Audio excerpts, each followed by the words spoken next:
The family likeness is unmistakable, especially from this front view. Fiat 500 blown up a little bit, is it? I think so. If you look square on, I think it looks exactly like the little baby 500. But the difference being, you can see it's just a little bit bigger, a little bit extra.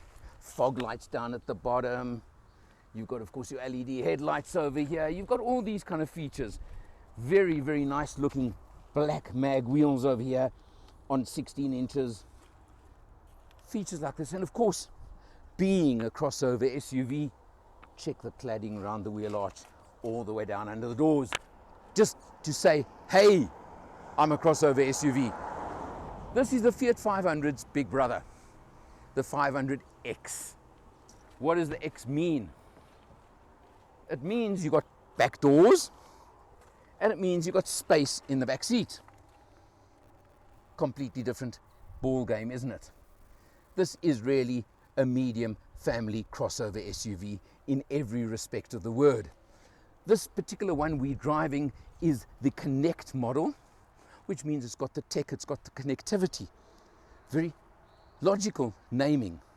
It's a 6-speed manual version as well. It's powered by the Fiat 1.4 litre turbo petrol engine. 103 kilowatts you get out of it.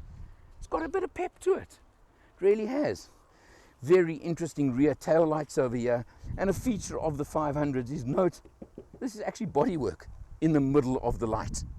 Just something very, very different. And of course there, 500X, just in case I didn't tell you enough before that. Pop open the boot or the hatch, and you've got a nice sized boot over here, haven't you? Fairly high loading board, but hey, yippee, you've got a full-size spare wheel. Good stuff for a change. Other than that, it is what you expect from a crossover SUV. And interestingly, do not forget, it's very closely related to the Jeep Renegade. Just by the way, because of course they are family members, very close cousins, maybe we can call them. Done our road trip in it today. We're out in the Fochville area outside Joburg, in the country, because Motor Matters does road trips, and we always try and do a road trip as part of our test. We've done that with this one here. You'll see us on the road, you're going to see the rest of it. You know what I tell you further to this, but what a way to spend a Sunday when you're out on a test. Out on the road in the 500X, it's spacious, it's smooth, it's comfortable. The 6-speed manual gearbox is light and easy, quite a clunky feel to it, but it actually feels nice.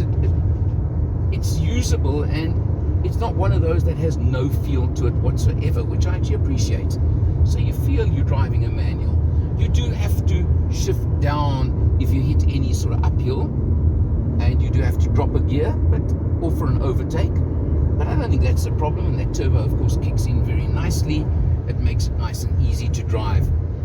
Nice screen over here with built-in navigation for a change, which I do appreciate, as opposed to having to use Android Auto every time. Personally, I like that, and I think it is easier. And, sorry, swerving a little bit, because there was a pothole in the road over there that I decided I would prefer to avoid. The car's showing 7.2 litres per 100 at the moment. That's an overall figure for the test so far. It was quite a bit higher in very short stop-start town driving, so it's dropped down from, I think, 8 when we left Joburg to 7.2, and now we got the return drive, so I'm sure I'll get it down quite a bit more by the time I get home, and you'll see the final figure towards the end of the video. But it's a nice place to be. You've got, of course, this metal look to the dash, with the 500 legend over there, of course. So again, it's similar in some ways to the baby 500. You certainly know you're in a Fiat 500 when you're inside, and that's no criticism from my part at all. You've got your auto climate control. You've got 2 very useful USBs right there at the front, so that all works nicely, nice and easily. The one button I have been using a fair bit is to switch out the auto stop-start. You know how much I hate those, and if you're a regular watcher of mine, you'll know I tend to switch them out most of the time when I drive these cars, especially in urban areas. but it's got a solid feel to it. It feels planted on the road, and it feels comfortable. We just two up for our Sunday Motor Matters road trip, but I must say I'm enjoying it. It's pleasant, and it's a nice, easy car to drive. I would probably choose the auto version myself if I was buying one, but that's about the only thing I think that I would say I would change over here. Connect gives you connectivity, which is important. So you've got, as I said, Android Auto features, etc., etc., Fiat's Uconnect system. It's all there for you, and that's what buyers want from their cars nowadays.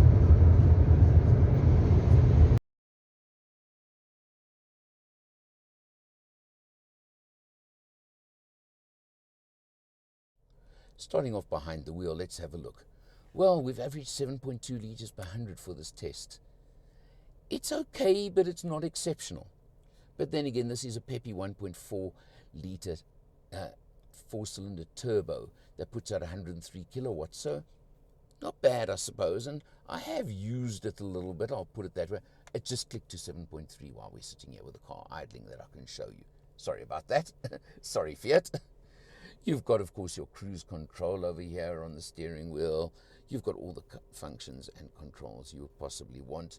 And down there you do have, of course, for the headlights, and yeah, auto headlights, auto wipers on this Connect version.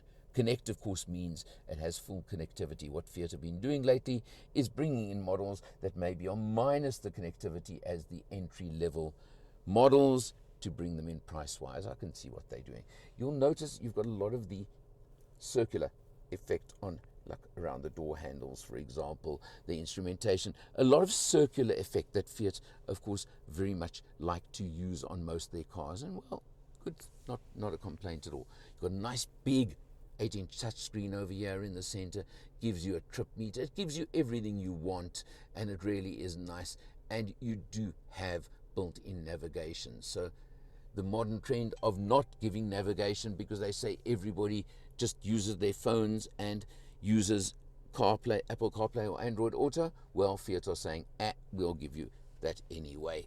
The interesting dash with a two-tone, of course, with the silver grey trim over there and all that sort of thing. It just looks interesting. It is quite reminiscent of the 500, the little baby 500, the two-door one, in certain ways.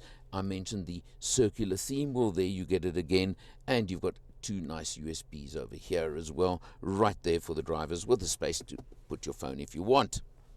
This version has got a 6-speed manual gearbox. It's fairly clunky, but got a bit of feel to it. I quite liked it and enjoyed driving it, I have to tell you. And it certainly is easy to drive, easy to work with, and of course got your electronic parking brake over there. We'll just show you behind us. There's certainly a decent amount of space in the back seat. This is, I would call, a medium SUV, so it's not bad. It's got room for the family if you want. And the interesting leatherette on the outside with cloth inner panels for the seats as well. Make it quite interesting. Well, of course, bottom line, how much? This version, 449. Can I round it off to 450,000 Rand? You can come in a bit cheaper if you want to. As I said, you lose connectivity, you lose screens, you lose things like that. Or you can go a little bit higher up in the range as well. And you can go to the 7-speed DCT automatic versions as well if you want. If you don't feel like using a clutch pedal, get stuck in traffic. And, we got in such a traffic jam on the highway yesterday. I can't say I enjoyed any manual car. It wasn't this car that I was complaining about. I just hate any manual in a traffic jam these days, but it's not that important. Overall, this is fighting in such a competitive market segment. It really is. But it's got the Fiat brand. It's got the cachet of the Italian Fiat, etc., etc. The Cinquecento, as they call it, for 500, if I use my Italian. And interesting, on the little 500s, where you've got 500 here on the dashboard, on the babies, they actually put Cinquecento there as well, and not just the digits, but on the bigger X model, they seem to have left that off, just a little touch. But it's got a lot of the little touches. It's got a couple of quirks. It's got things like that which give it personality. And I love a car with personality. Competitors, opposition, the list would be endless. We'd be here for the rest of the day. You know them.